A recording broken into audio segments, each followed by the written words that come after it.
Let's learn how to make this easy, beginner-friendly crochet bandana.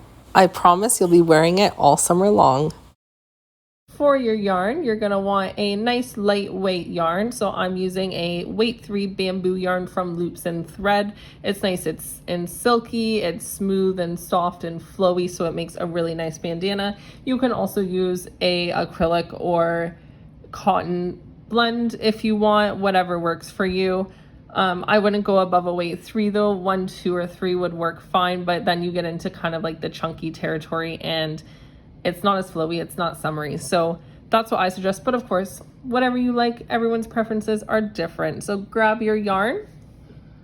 You will also need a crochet hook. I'm using my 4mm here. It's a little bit big for my yarn, which I like because it gives me the gauge that I want and it gives that nice flowy look. It's not super, super tight stitches. So 4mm for me. You will also need your scissors to cut your ends and your darning needle to weave in your ends after the best part. So first, you're going to chain 4. You're going to create 1 double crochet into the first chain of your the first chain. So make 1 double crochet. I like to use the back loops, but you can use the front, whatever works best for you. 1 double crochet, and I'm going to make 1 more into that same space, and 2 double crochet. There's my first granny cluster. So my granny cluster is 3 double crochets. That's my first one. So now I'm going to flip my work. I'm going to chain 3. That'll be my first double crochet. So now into the double crochet post from the previous row, the last one I made there, I'm going to make 2 more double crochets. And these 2 will make my first granny cluster of this row. So now, oops, there we go.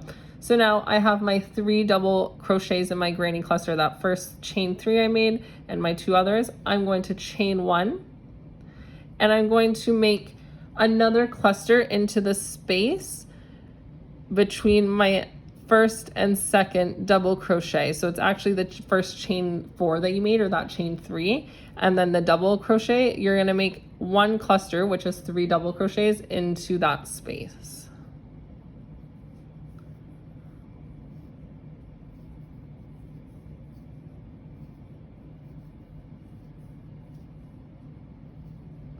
And now you have 2 granny clusters in your row with a chain 1 space in between.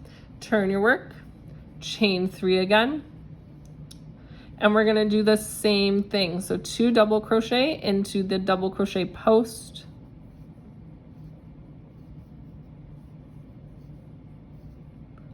chain 1. Now for your second cluster, you're going to make 3 double crochets in the chain 1 space.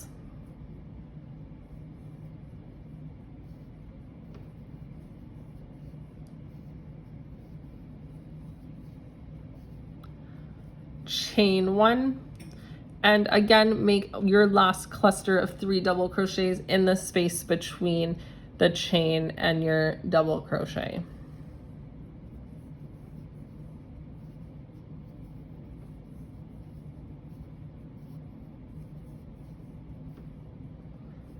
So each row is adding 1 cluster. I had 1 in my first, 2, and then 3. So next one will have 4, and so on.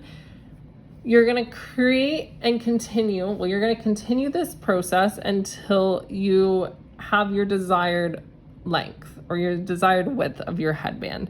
Go ahead and continue this until you reach that length. Here is my bandana after I finished my last row of granny clusters. So I did 22 rows in total, and it's measuring about 16 inches wide. So it stretches about the back of my ear to around the top of my head to the other side of my ear.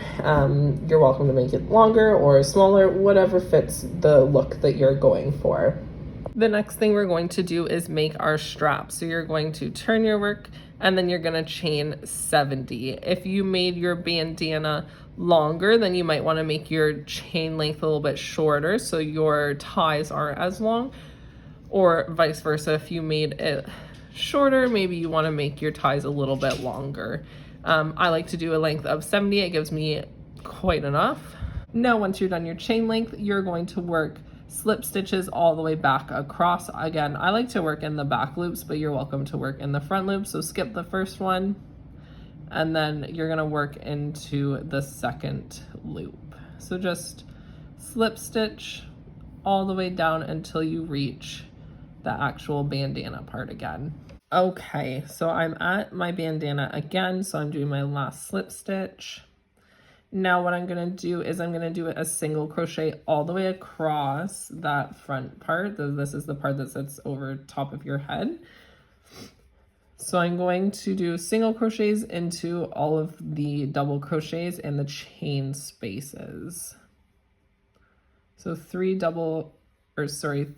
single crochets into that granny cluster, a single crochet in the chain one space, and then 3 single crochets again into that granny cluster.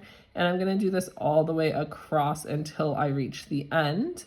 Okay, I reached the other side of my row, so now I'm going to chain 70 again, or whatever length you used on the other side. Just make sure that they match. And then once you finish your chain length, you're going to slip stitch starting into the second chain from your hook, and just slip stitch all the way down until you reach your bandana again. So I'm on to my last slip stitch. Now I'm going to put 2 single crochets into each double crochet post of the granny clusters all the way down. So 2 in that first one, 2 into the next one. And I'm gonna do this all the way until I reach that first cluster that I did. In this cluster, I'm gonna put a few extra just to give it that nice rounded sharp edge, and then I'll continue my single crochets all the way down again. So do your single crochets 2 into each double crochet cluster until you reach that corner piece. In the first granny cluster, I'm gonna place 2 single crochets along the side like I have been, and then I'm going to place 1 single crochet into the loop of my first double crochet,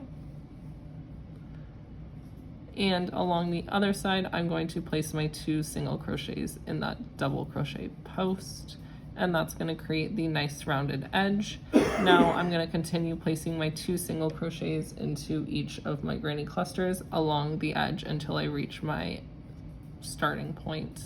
2 single crochets into my last granny cluster, and then I'm going to make a slip stitch into the top of the single crochets. And then I'm going to tie off.